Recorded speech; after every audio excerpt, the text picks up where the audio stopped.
With just 2 regular season games and a bowl game left to play, is a win over Brian Kelly and the LSU Tigers in a bowl game the only way Notre Dame can salvage this season? It's coming right up.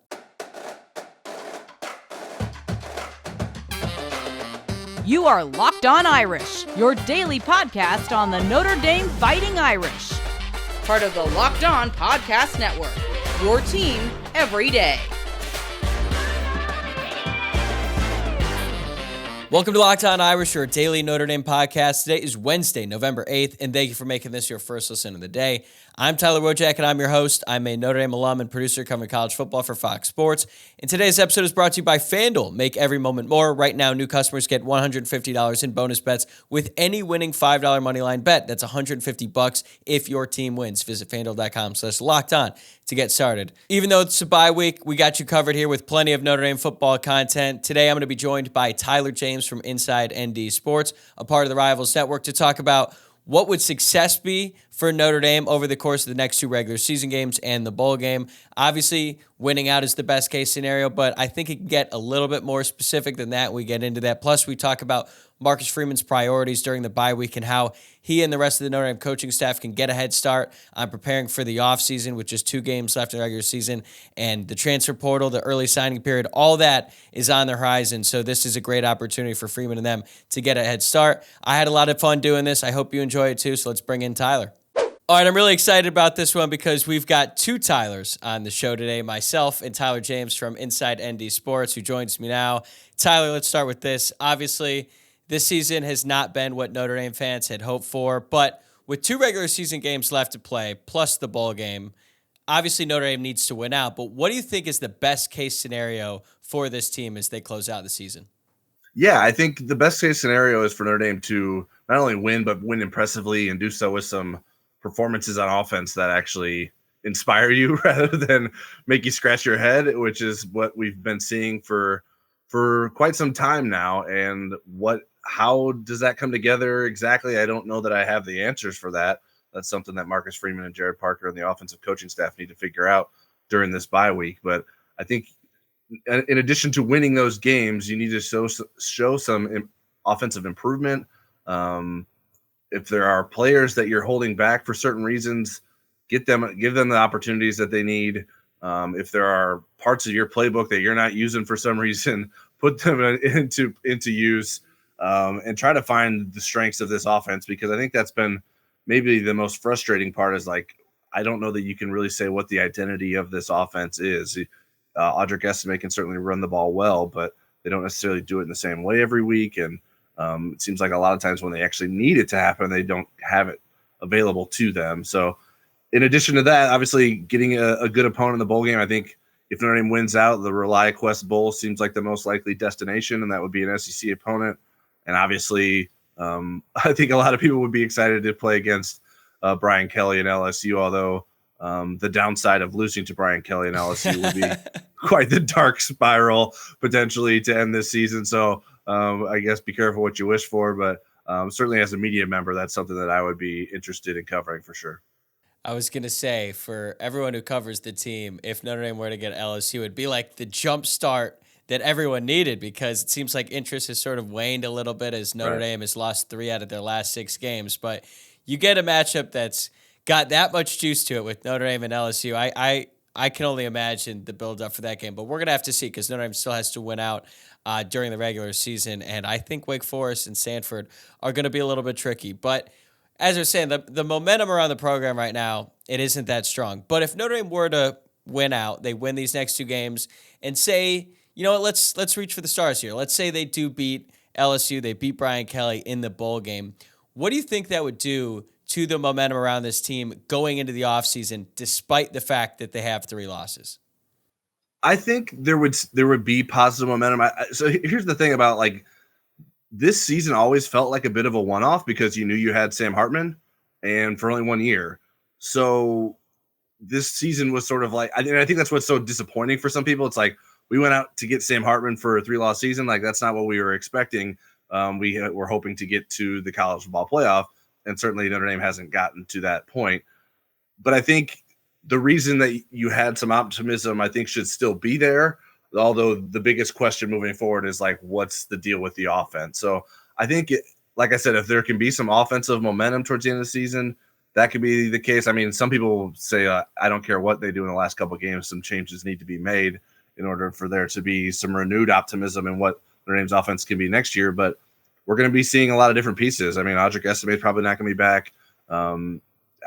Joe Alt certainly has a pretty good paycheck waiting for him whenever he decides to go into the NFL draft.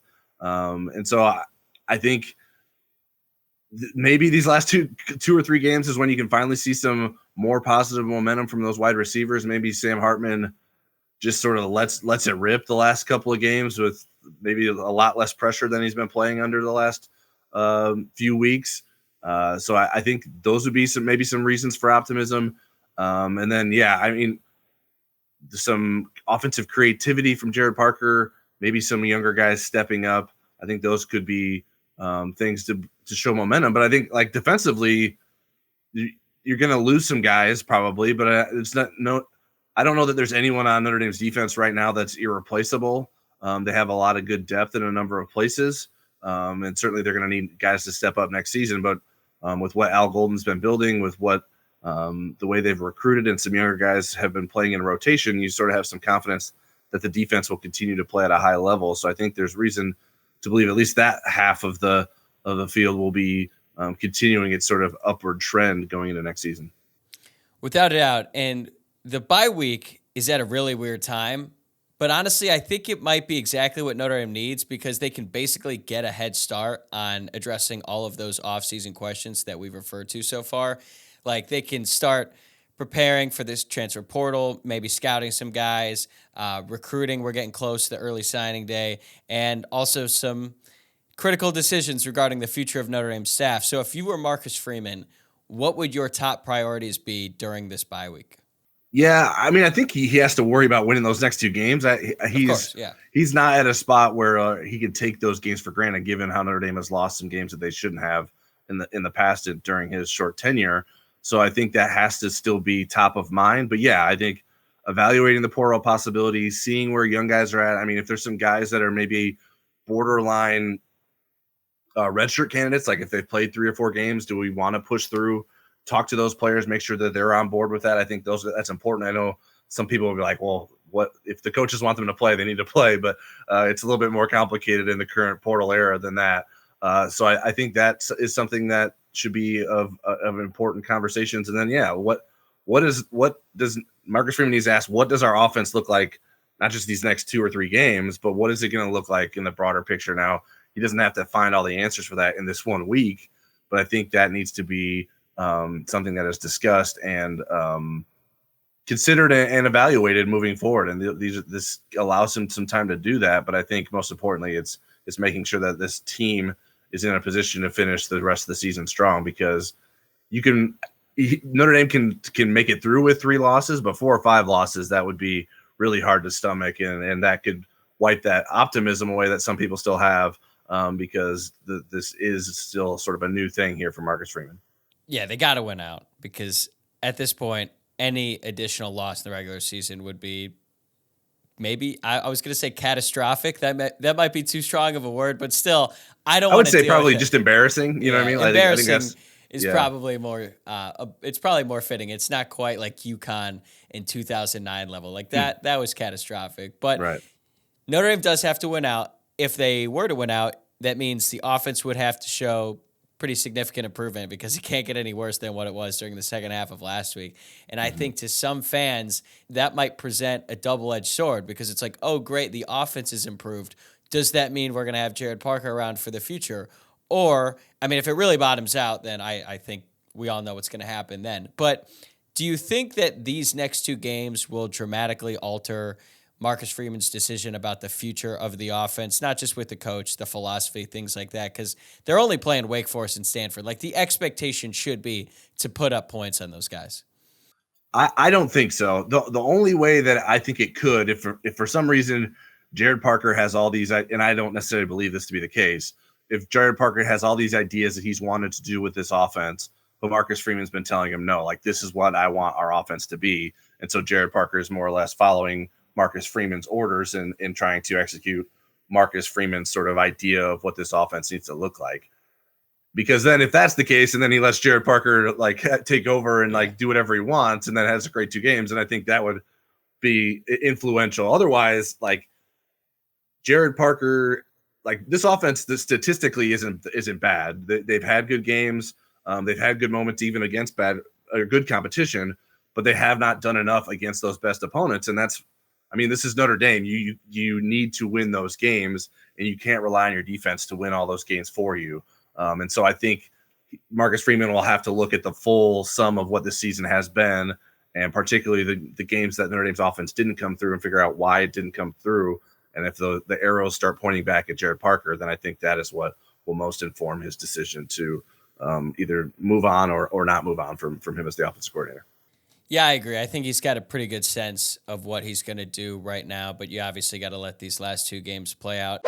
We'll be right back with Tyler to talk more about Notre Dame's plans during the bye week, but first I want to tell you about PrizePicks. PrizePicks is a skill-based, real money daily fantasy sports game where you pick 2 to 6 players and if they will do more or less than their PrizePicks projection. You can win up to 25 times your money on any entry. PrizePicks adds a ton of excitement to the sports viewing experience. You can watch your progress update in real time, win up to 25 times your entry amount, and cash out your winnings with quick scoring, settling, and withdrawals. I've been playing PrizePicks recently. I have no idea why I waited so long. And my favorite part about it personally is that you aren't competing against other people. It's just you versus the projections instead of battling thousands of other players, including professionals and sharks. Go to prizepicks.com/LockedOnCollege and use code LockedOnCollege for a first deposit match up to $100. That's prizepicks.com/LockedOnCollege, code LockedOnCollege for a first deposit match up to $100. PrizePicks, daily fantasy sports made easy. One of the weird things about the college football calendar and the way everything works is that when the regular season ends, it's arguably the busiest time in college football because the transfer portal opens up on December 4th, I believe. The early signing period is December 20th. So there's a lot going on around that time. Marcus Freeman is going to have to make a choice about Jared Parker, and I think he's going to have to make it basically really soon once the regular season ends. So when do you expect we'll find out about Jared Parker's future at Notre Dame? Yeah, I mean, I think it would make sense to do that just to make sure that they were on the same page with all the recruits. I don't like if Notre Dame were to move on from Jared Parker, I don't know that would sway recruits from exiting Notre Dame's class necessarily. So maybe it's just a conversation you have, and you say we want to ride this thing out through the bowl game with Jared Parker. So I don't really necessarily have a great sense for that, and I don't know would Notre Dame waiting through the bowl game to make a decision and probably not make a decision. It'd just be more or less like announcing a decision or actually following through with it. Like I imagine the decision will be made even before the bowl game, but does it really give you a head start? I mean, I think it's more with head coaches than maybe coordinators. It would give you wouldn't want to have that done because you can pull a head coach away before a bowl, but I think it's a lot harder to pull like a coordinator away before a bowl game. But maybe there's ways to start those conversations, whether it's you already have that open or not. I think Marcus Freeman certainly has a close enough relationship with Jared Parker where I think he can be honest with him and what they want to do moving forward. So I don't exactly know how that timeline is going to work out, which certainly doesn't make my job any easier. Like you mentioned, once that regular season ends, you might be on edge for a while there trying to figure out what's going to happen. Yeah, man. Good luck planning vacations or time off or anything like that when the season ends because there's going to be so much news that comes out. Like, I'm not even ready for it. I'm talking about it right now. But to give the listeners some perspective, Tommy Rees left for Alabama on February 3rd. So sometimes these things take time. Other times it happens pretty quick because there's another element to this with Notre Dame's decision for the offensive coordinator and really the future of the offense is that it's like the worst kept secret in the college football world right now that Notre Dame is definitely going to pursue a transfer quarterback again this offseason. Mm-hmm. We'll get into the timing and all that in a second, but there's certainly pros and cons to this decision. Notre Dame has done it twice now, first with Jack Cohn, now with Sam Hartman. Do you believe it's the right move for Notre Dame looking ahead to next season? I think so, yes. I'm not sold enough on Steve Angeli to sort of put the future of this program sort of in his hands. And then, I mean, certainly you could say, well, what about Kenny Minchie and CJ Carr? I don't feel that way about those guys yet. I think it's too early to sort of put that on those guys. So I think, I mean, there's no reason you can't bring in a guy and Steve Angeli still beats him out, right? I mean, that's not against the rules. Certainly Steve Angeli might say, I don't want to stay if you bring in someone, but I think, I mean, Steve Angelis doesn't exactly have like a long resume that he's going to walk into a starting role that's better than what it would be. The situation at Notre Dame would be my guess if he decided to transfer out. So it is going to be hard to figure out, like, okay, how do you pitch a guy on coming in here following Sam Hartman?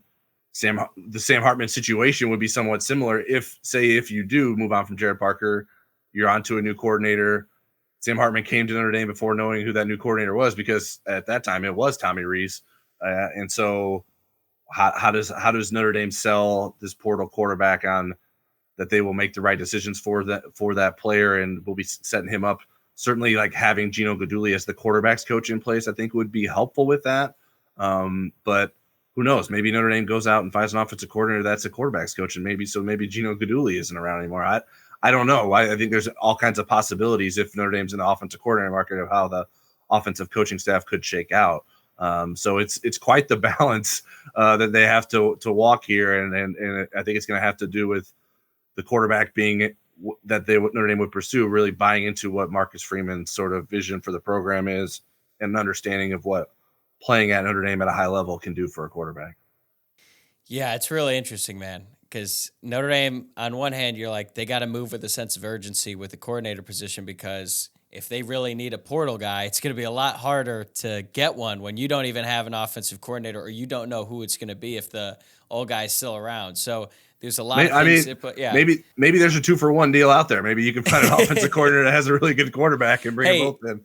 You know what? It kind of worked with USC. They got Lincoln Riley and Caleb Williams. Right, exactly. I don't think Notre Dame is going to have that much luck. But it's probably the biggest storyline of this offseason. What is Notre Dame going to do, and how are they going to approach it? Because obviously that's a huge decision. We saw it play out on the field this year with Notre Dame with what they've been running out on offense. But outside of quarterback, like we've talked about that a little bit, which position groups do you think are most in need of help via the transfer portal this offseason? Yeah, I mean, I think you could turn any number of ways there. I think you probably are doing yourself a disservice if you don't continue to evaluate the wide receiver market for a portal entry. I'm of the maybe unpopular opinion that if there's a stud left tackle out there, I would bring him in. I'm not fully buying into Blake Fischer being a star left tackle after the struggles he's had as a right tackle this season. Wait, can I interject there? Why do you think that's an unpopular opinion? Yeah, I don't know. I guess people talk about, no, people do. Like, I'm just trying to get a better sense of it. Like what Blake Fischer's a 5-star recruit. And so I think it's sort of the natural progression. I think, and then there's some people that think, well, maybe if you don't offer Blake Fischer the job as a left tackle, maybe he just goes to the NFL anyways. But I don't know that he's playing to an NFL level this season. So I think that wouldn't necessarily be the best decision for Blake Fischer. So yeah, I think it's risky. I mean, you wouldn't think that Notre Dame offensive line should have to go to the transfer portal for a left tackle. But Joe Alda's been such a stud there, and you don't necessarily know what you have next behind him. My preference, if they don't go in the portal, would be Emil Wagner. I would really like to see what he could do as a left tackle for Notre Dame next season. But obviously that's a big question mark. If I'm an offensive line coach, am I staking my future on Emil Wagner as the next left tackle going into next season? I don't know. So I think that those are things that Notre Dame's going to have to figure out. Beyond the offense, defensively, I think you probably consider safety depending on who stays. Like if Xavier Watts and or Antonio Carter decide to leave, whether that Watts being for the NFL and Carter maybe going back to the portal market, then I think you need a safety. If you don't lose both of those guys, or then maybe you're okay. And if both of them come back, then I think you're definitely okay. Viper defensive end, like I don't think that position's been good enough for Notre Dame this season.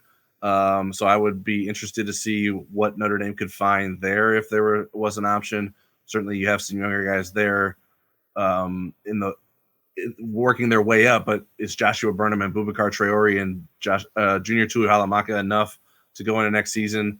I think those are things that I would probably consider if I were evaluating the portal market. But I think you have to.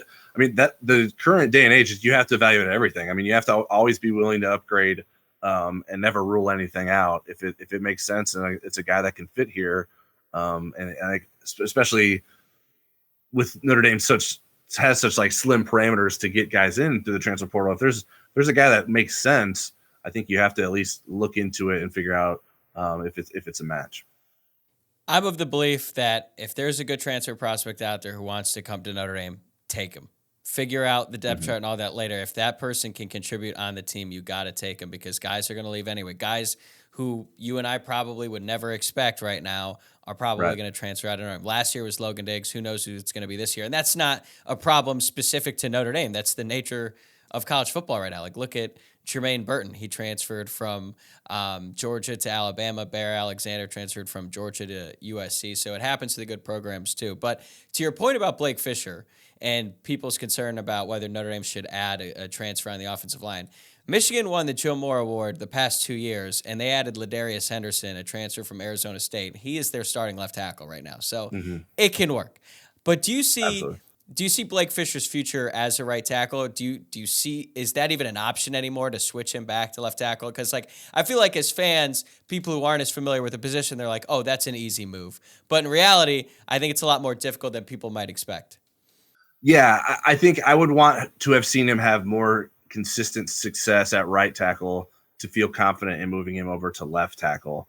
And I think some of the things he's struggled with, particularly in pass protection, with it being some quickness issues, like I think that only gets magnified and worsened at the left tackle spot. So maybe Notre Dame has better, or I would imagine Notre Dame does have better insight into why or why not it could work for Blake Fisher to move to left tackle. But those are my concerns from the outside perspective of like, okay, if he wasn't doing this well at right tackle, what makes us believe that he's going to do that better at left tackle? Why is he having the struggles that he had this season? And are those fixable to be put even in a tougher role at the left tackle spot? Why do you think he struggled so much this season? Because I felt like last year, he's coming off that very serious injury. And this year, he just hasn't taken the step that I think most of us would have expected going into the season. I've heard some reports that maybe he's dealing with an injury. Marcus Freeman even mentioned that he was dealing with a hand injury, and that's why he was taken out of the Louisville game. Like, what do you see when you watch him on film? Yeah, I don't know. Like, he lost a lot of weight in the offseason, which I think sounded like a good idea, but I don't know if that's necessarily helped. I think there's just been a little bit of everything. I think sometimes he's not firing off like you would think he would. Maybe like that hand injury is an issue. I don't really know exactly what's led to him being a more inconsistent player this season, but he hasn't taken those right steps. And maybe it comes down to like more uncertainty in the guys you're playing next to. If it's right guard Rocco Spindler, he's obviously making his starting debut this season, and so he's having to try to help him along. And maybe that's caused some issues. The tight ends have been up and down in terms of blockers. And so maybe just getting on the same page with all those guys has been a little bit more difficult. And maybe some of the changes in the run schemes that Joe Rudolph has put in place with Jared Parker as the offensive coordinator haven't necessarily put him in the best positions that he can thrive in. And maybe there's just been too many different ways that he's been pulled in that haven't allowed him to sort of continue on in an upward trajectory that so many of us thought he would be on.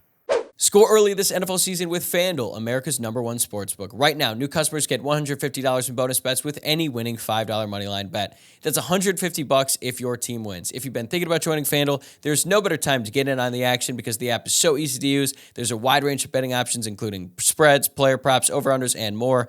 For my pick this week, I'm sticking with the Bears, -3.5 against the Panthers on Thursday Night Football. Again, this is dependent on whether or not Justin Fields plays. I think he's going to play. I think I'm going to ride with the Bears. Stay tuned for updates later on this week. Visit FanDuel.com/LockedOn and kick off the NFL season. That's FanDuel.com/LockedOn. FanDuel, an official partner of the NFL. You mentioned the guys that he's playing next to, right guard being Rocco Spindler, left guard Pat Coogan, two guys who are in their first year as starters. What do you think of their performance so far this season? Because I think overall it's been good. They've dealt with some growing pains, which are necessary, even though they're technically juniors at the college level, first-year starters. So there's always going to be like an uphill battle there, but how do you think they played overall? Yeah, the problem I think is like they haven't. I don't know that they've played at their best at the same time. Unfortunately, like it seems like at the beginning of the season, I thought Pat Coogan was a little bit ahead of Rocco Spindler in terms of the way he was playing, and then that sort of leveled off. And I thought Pat Coogan really struggled this past week against Clemson, and so I think there's been some up and downs there. I think that's what you sort of expect with first year starters. I sort of see the vision for what they wanted there. I thought we would get a little bit better out of them, and if we weren't getting better out of them, that we would see maybe Billy Strouth more, but not in the way that it was handled in the Louisville game. I think that I was very curious, to say the least. Like I don't know what this sort of plan of attack was there in terms of putting Billy Strouth in that left guard and then putting Kristoff again at center and moving Strouth to right guard. It just seemed like too much stuff going on at once. But I also, like, in between those two guys, Zeke Correll has not had the season that Notre Dame needed him to have as a veteran center in between those guys that are young players. He just isn't holding ground as well as he needs to. He just hasn't had the strength development that's allowed him to sort of dominate at that center position. And then certainly that doesn't help the guys next to you as well. So I think those things sort of all combined together. They put a lot on the guards in terms of being polars, and so you have to make a lot of decisions in short amount of times when you're coming around the corner for those. And so for the most part, I think they've done a pretty good job with that, but I think it just adds something to their plate that they have to do a good job with. And so sometimes that can maybe be a little too much. Yeah, it feels like Zeke Correll's struggles have been very loud this season, like against the Duke game when you just see him getting pushed back. And then there was that play against Clemson. I think actually Eric McLean even tweeted it out. Zeke Correll just got driven back like 5 yards by the Clemson defensive tackle. So it's been an up and down season for him. But we've talked a lot about the offense. The defense has been incredible all season long. They've been incredible for the most part all season long. They had some lapses on Saturday, but the future of the defense looks bright. It looks like they'll probably lose most of the linebackers, considering they're all graduate students. I know they each have a year left of eligibility. They're going to lose some guys in the defensive line as well. But at corner, they still have Benjamin Morrison. Then they got young guys like Christian Gray in the mix as well. I don't know if Al Golden is going to be around next year. He's certainly going to have a lot of opportunities thrown his way this offseason, but how do you see the future of the Notre Dame defense looking beyond this season? Yeah, I'll start with Golden. I think at this point, I think it's more likely that he's back rather than he isn't. I think Al Golden is in a spot in his career that I think he needs to be very choosy with what he wants to do. And I think certainly if there's an opportunity to be like a defensive coordinator in the NFL, I think he would jump at that. I don't know how many teams would be interested in that. That's something that I don't know that I could predict, but that would probably be highly dictated on like what kind of movement happens at the NFL level. Who are the head coaches looking for defensive coordinators, and do they have ties to Al Golden? Do they have some sort of reason to pursue him because of his success, even though he hasn't had coordinator experience at the NFL level? But yeah, beyond in terms of the talent that Notre Dame has, Notre Dame was pretty heavy since Marcus Freeman arrived as defensive coordinator and getting recruiting talent on the defensive side of the ball. I think it's sort of shifted a little bit in the other direction in the current 2024 recruiting class. But there are a lot of talented guys coming up, like Christian Gray, like you mentioned, Jalen Sneed. I think they're trying to find the right role for him, but I think we've seen just what his athleticism can do in certain moments, and another year with the experience coming back next year and finding out where he can fits in best will be good. I think Drake Bowen, Nolan Ziegler, those guys are reasons to believe that the linebacker position will be in good hands moving forward. The defensive line has some talent there. Brendan Vernon was very highly recruited as a defensive end. Some defensive tackles that will be coming back that they haven't seen a lot of playing time this year because Howard Cross III and Riley Mills have played so well, but we've seen good things from Gabriel Rubio, Donovan Heinisch. I think there's some other guys down the depth chart that can pick up the slack there. So there's a lot of reason to believe that the defense should be able to keep things rolling so long as the defensive staff stays together and sort of have that continuity that I think has been important in these last two seasons for Notre Dame. Yeah, I really hope you're right about Al Golden staying, because I think he proved a lot of people wrong this season, and that man deserves a raise after what he's been able to do with the Notre Dame defense this season. But you can check out Tyler's work for Inside ND Sports, a part of the Rivals Network. Plus, you can watch or listen to him on Football Never Sleeps. Tyler, I really appreciate the time, man. Thanks for coming on and doing this. I had a lot of fun. Absolutely. No problem. Anytime. All right, that's going to do it for this episode. Thanks again for making Locked On Irish your first listen of the day. Before you head out, remember to subscribe to the show on YouTube if you're watching, or if you're listening to the podcast, please subscribe, rate, and review there as well. I really appreciate you guys continuing to tune in to these episodes, despite the fact that the season isn't what we had hoped for. Notre Dame isn't in contention for the college football playoff, but I have a lot of fun doing this with you guys, and I really appreciate every single viewer and listener. So thank you guys, and I'll see you guys again soon.